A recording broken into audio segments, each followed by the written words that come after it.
सियासी साथी फिर एक हो गए। पीपी नून लीग इत्तेहाद की मुजवजा हुकूमत का नक्शा सामने आने लगा। शहबाज शरीफ वजारत उज़्मा के लिए पीटीआई मुखालिफ जमातों के मुतफ़िक़ा उम्मीदवार बनकर सामने आ गए हैं। सदर के लिए आसिफ अली ज़रदारी का नाम लिए जाने का इम्कान है। पीपल्स पार्टी ने चेयरमैन सेनेट और स्पीकर कौमी असम्बली की नशिस्तों पर भी नजरें जमा ली हैं।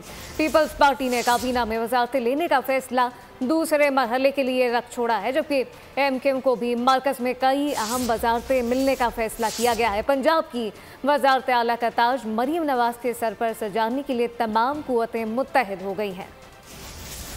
मरकज़ में हुकूमत सासी पीटीआई मुखालिफ इत्तेहाद ने अहम फैसले कर लिए। चौधरी शुजात के रिहाइशगाह पर सियासी कायदीन की बड़ी बैठक लगी। नून लीग ने अहम पत्ता शो किया। शहबाज शरीफ को कायद ऐवान का उम्मीदवार नामजद कर दिया। मरियम औरंगजेब का कहना था पार्टी ने नवाज शरीफ को वजारत उज़्मा के लिए नामजद किया था। तहम कायद नून लीग ने शहबाज शरीफ को जिम्मेदारी सौंपने का फैसला किया। नवाज शरीफ साहब के जो कैंडिडेट हैं, पाकिस्तान मुस्लिम लीग नून के जो कैंडिडेट हैं प्राइम मिनिस्टर के, वो शहबाज शरीफ साहब हैं। सराय के मुताबिक पीपल्स पार्टी की नजरें सदर ममलिकत के मनसब पर हैं। आसिफ जरदारी को सदर बनाने के सवाल पर शहबाज शरीफ का कहना था हम आपको मायूस नहीं करेंगे। बिल्कुल बामी मुजावरत से फैसले होंगे और आपको हम मायूस नहीं करेंगे। बिलावल भुट्टो का कहना है इनकी जमात शहबाज शरीफ को वोट देगी। तहम सराय का कहना है पीपी ने काबीना में फौरी शमूलियत का फैसला नहीं किया है। आसिफ जरदारी का कहना था मफाहिमत के तहत मिलकर चलेंगे। आज हमने तय किया है कि हम आपस में मिल बैठ के हुकूमत बनाएंगे।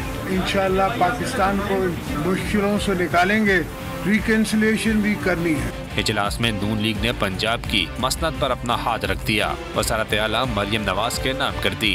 बतौर सदर मुस्लिम लीग नून के मैं ये ऐलान कर रहा हूँ कि पार्टी की मुशावरत से, नवाज शरीफ की मुशावरत से पंजाब में हमारी जो वज़ीर आला के कैंडिडेट हैं वो मरियम नवाज चली। सराय का कहना है कि पीपी ने फिलहाल मरकज़ में वजारतें न लेने का फैसला किया है। तहम एमक्यूएम को कई अहम वजारतें दी जा सकती हैं। इजलास में खालिद मकबूल सिद्दीकी, सादिक संजरानी और चौधरी शुजात ने नई हुकूमत के हाथ मजबूत करने का ऐलान किया।